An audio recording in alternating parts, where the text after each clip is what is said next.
आणि या नवीन आलेल्या अभ्यासक्रमाचं, पाठ्यक्रमाचं, या पुस्तकाचं मुखपृष्ठ अगदी बोलकं आहे पहा. आपल्या मुलांना या पुस्तकामध्ये निश्चित रुची निर्माण होणार आहे. हे पुस्तक आवडणार आहे. कारण त्यांच्या विश्वातलं हे मुखपृष्ठ मुलांना निश्चित आनंद देणार आहे. पहा ग्रेड 1 माय इंग्लिश ग्रेडेड रीडर 1 असं या शीर्षकाखाली असलेलं या पुस्तकाच्या वर असलेले जे काही चित्र आहेत, कार्टून असतील किंवा छान अगदी आनंदाने पुस्तकात पाहणारी मुलं असतील, या सुंदर अशा चित्रासोबतच मुलं या पुस्तकाचा निश्चित आनंद घेणार आहेत. हे आहे आपल्या नवीन सिलेबस मधील त्या पुस्तकाचं हे मुखपृष्ठ. या पुस्तकाच्या माध्यमातून आपण मुलांकडून अतिशय छान अशा पद्धतीने एक आनंददायी पद्धतीने सराव करून घेणार आहोत. विशेषतः पालक किंवा शिक्षक हे आनंददायी पद्धतीमधून मुलांना दररोज असा वेगवेगळा सराव देत असतात. पहा, मी आतापर्यंत जवळपास 3 चॅप्टर पर्यंत या ग्रेड 1 रीडर इंग्लिश बुकचा या सिलेबस मधील सीबीएसई पॅटर्न मधील काही 3 चॅप्टर देण्याचा आपल्यासमोर प्रयत्न केलेला आहे. विद्यार्थ्यांकडून आपण त्याचा जास्तीत जास्त सराव करून घ्यायचा आहे, रिपिटेशन करून घ्यायचं आहे, कारण ही मुलं पहिली वर्गामधील आहेत. आणि पहा, बालवयामध्ये मुलांना आपण जेवढं देणार आहोत, जेवढं त्यांच्याकडून पुनरावृत्ती होणार आहे, चित्र आणि शब्दाच्या माध्यमातून त्यांच्या कानावर त्यांची श्रवणशक्ती जेव्हा जास्तीत जास्त विकसित होणार आहे, तेव्हा निश्चित मुलांमध्ये त्या विषयाबद्दल, त्या घटकाबद्दल आवड निर्माण होण्यास वेळ लागत नाही आणि ते त्यामध्ये आनंदाने अगदी त्या कृतीमध्ये रस घेतात किंवा आवडीने सहभागी होतात. त्याच पद्धतीने आपण आज यापूर्वीच्या तिसरा जो काही घटक आहे, जो फन विथ साऊंड्स, या अंतर्गत आपण व्हॉवेल साऊंड्स पाहिलेले आहेत, जे की ए, ई, आय, ओ, यू हे क्रमाक्रमाने आपण त्यांचा फोनेटिक्स मध्ये उच्चार कसा केलेला आहे किंवा आपण कसा करायला हवा आणि मुलांकडून त्याचा सराव कसा करून घ्यायला हवा, हे देखील आपण या पूर्वीच्या व्हिडिओमध्ये पाहिलेलं आहे. परंतु आज त्याच्या पुढच्या पाठामध्ये, जे की त्या चौथ्या घटका अंतर्गत, चौथ्या घटकाचं नाव आहे आपलं, त्यावरच डिपेंड आहे. परंतु फन विथ व्हॉवेल यामध्ये यापूर्वी आपण फन विथ ए या व्हॉवेलचा अभ्यास केलेला आहे आणि आता हा त्यापुढे आहे. पहा, आपल्याला दिसत आहे की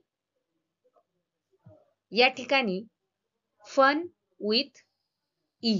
आता पाहूयात या फन विथ ई या ई बरोबर आपण काय गंमत करणार आहोत मुलांसोबत, तर प्रत्यक्ष पाहूयात. अगोदर त्याचं काय करणार आहोत, आपण या चित्रांचं वाचन करणार आहोत आणि मुलांकडून त्या पद्धतीनं आपण परत रिपिटेशन करून घ्यायचं आहे. आपण सुरुवातीला म्हणूयात हेन. मुलांनी परत मागे म्हणायचं आहे मोठ्या आवाजात. छान. रेड. गुड. पर. ईगल. अर्थ. मेन. छान. या पद्धतीने मुलांमध्ये आपण एक रिपिटेशन सराव द्यायचा आहे. पुन्हा पुन्हा वाचण्याचा, पुन्हा पुन्हा ऐकून म्हणण्याचा सराव जर आपण विद्यार्थ्यांना दिला, मुलांना दिला, मुलांना निश्चित बोलकी चित्र आवडतात. ते काढायला असतील किंवा त्याचं निरीक्षण करायला असेल, मुलांना चित्रामध्ये रमायला खूप आवडतं आणि म्हणून हे चित्रयुक्त असं बोलकं पुस्तक त्यांच्या समोर येताना त्यांना निश्चित आनंद होणार आहे. पहा, आपण या ई बरोबर कशी गंमत करायची आहे मुलांसोबत, तर मुलांनी या चित्रांचं किंवा त्याखालील असलेल्या शब्दांचा आपण त्यांना परत परत रीड करण्याचा, परत परत लर्न करण्याचा, परत परत म्हणण्याचा सराव द्यायचा आहे. मुलं निश्चितच ऐकणार आहेत आणि त्याचं रिपिटेशन करणार आहेत. पहा, हेन म्हटलं की हेन म्हणणार आहेत, रेड म्हटलं की रेड मुलं म्हणणार आहेत, पर्ल म्हटलं की तेही म्हणणार आहेत आणि अगदी आनंदाने या सर्व चित्रांचा वाचन सराव आनंदाने मुलं करणार आहेत. मग आता हे केल्यानंतर शिक्षक किंवा आपलं पालकांचं काम काय आहे, तर या सोबतच आपण यापूर्वी जे काही फन विथ साऊंड्स या चॅप्टर मध्ये शिकलेलो आहोत की त्यांना साऊंडची गंमत आपण दिलेली आहे. साऊंड ओळखायला दिलेला आहे, ध्वनी ओळखण्यासाठी भरपूर सराव दिलेला आहे. आणि त्यानंतर हा चॅप्टर येणार आहे, त्यानंतर हा चौथा घटक आहे की त्यामधून मग आपल्याला या ठिकाणी काय करायचं आहे, साऊंड्स ओळखायचे आहेत की त्याचा ध्वनी काय असणार आहे. पहा, जसे आता इथे पहा हेन, मग ह्या हेन या शब्दामध्ये या ठिकाणी काय बरं असणार आहे, त्याला ध्वनी काय असणार आहे याचा, तर ए. पहा, या पद्धतीने याचा ध्वनी मुलं ओळखणार आहेत. लक्षात आले? आपल्याला साऊंड ओळखायचं आहे मुलांना, ते बिलकुल सांगणार आहेत. कारण यापूर्वीच्या व्हिडिओमध्ये त्यांनी भरपूर काही सराव केलेला आहे. इथे सुद्धा काय असणार आहे, बरोबर आहे. इथे सुद्धा रेड मध्ये एच असणार आहे. छान. पहा, इगल या ठिकाणी काय असणार आहे बरं, त्यांना आपण पुन्हा पुन्हा सराव देऊयात. आणि ईगल, छान. पहा, मुलं या ठिकाणी याचा सराव करणार आहेत आणि ई अशा पद्धतीने याचा उच्चार करणार आहेत आणि ओळखणार देखील आहेत. ई, बरोबर आहे. साऊंड ओळखणार आहेत, ध्वनी ओळखणार आहेत. आता याला परत अर्थ म्हटल्यानंतर पहा बरं, बरोबर आहे, मुलं ओळखणार आहेत अ, अ म्हणजे अर्थ, या पद्धतीने. इथे मेन म्हटल्यानंतर इथे सुद्धा मुलं या ठिकाणी ए अशा पद्धतीने याचा साऊंड ओळखणार आहेत. पहा, आणि हीच तर खरी गंमत आहे ना फन विथ साऊंड बद्दल. मुलांना आपण सराव देऊयात आणि पुन्हा पुन्हा त्याचा वाचन, त्याचा श्रवण विकास झाल्यानंतर त्यांना बिलकुल या घटका अंतर्गत या सर्व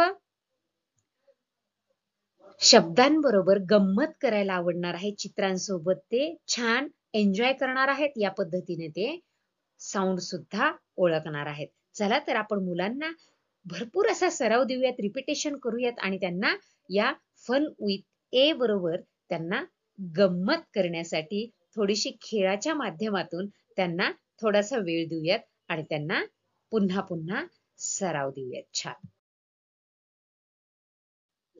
सर्वांना खरंच या पुस्तकाच्या माध्यमातून आपल्या समोर येताना पुन्हा एकदा खूप आनंद वाटत आहे. पहा, लहान मुलांच्या विश्वात जाणं, त्यांच्याशी समरूप होणं, एकरूप होणं खरंच खूप आनंददायी ही प्रोसेस आहे. आणि शिक्षण प्रक्रिया म्हटलं की मूल आनंददायी असेल तरच आपली शिक्षण प्रक्रिया सुद्धा आनंददायी होणार आहे. तरच ती आनंददायी शिक्षण प्रक्रिया ही खऱ्या पद्धतीने असणार आहे. जेव्हा मूल आनंदाने प्रत्येक गोष्ट एक्सेप्ट करणार आहे, तेव्हाच अध्ययन अध्यापन प्रक्रिया ही सातत्याने आनंददायी होणार आहे. कारण शिक्षणाचा केंद्रबिंदू हा बालकच आहे. आणि म्हणून या सीबीएसई सिलेबसच्या माध्यमातून आपण एक नवी सुरुवात, नव्या जोमानं, नवी अगदी आनंदाने हसत खेळत या पद्धतीने मुलांना जास्तीत जास्त शब्दांच्या माध्यमातून, चित्राच्या मार्गाने त्यांच्याजवळ पोहोचायचं आहे आणि मुलांच्या भावविश्वात जाऊन या सिलेबस मधून मुलांना एक वेगळा आनंद कसा मिळेल आणि त्या आनंददायी पद्धतीने ते एक्सेप्ट कसे करणार आहेत, हे वेगवेगळ्या घटकाच्या माध्यमातून आपण मुलांच्या मनाचा ठाव घेणार आहोत. आणि या सीबीएसई सिलेबसचा, सीबीएसई पॅटर्नचा आनंद आपणही घेणार आहोत आणि मुलंही निश्चित घेणार आहेत. म्हणून विद्यार्थी, शिक्षक आणि पालक यांना निश्चितच हा सीबीएसई पॅटर्न, हा सीबीएसई अभ्यासक्रम रुचणार आहे, आवडणार आहे आणि मुलांना त्याहून जास्त आनंद देणार आहे. यात निश्चितच शंकेला वाव नाही. धन्यवाद.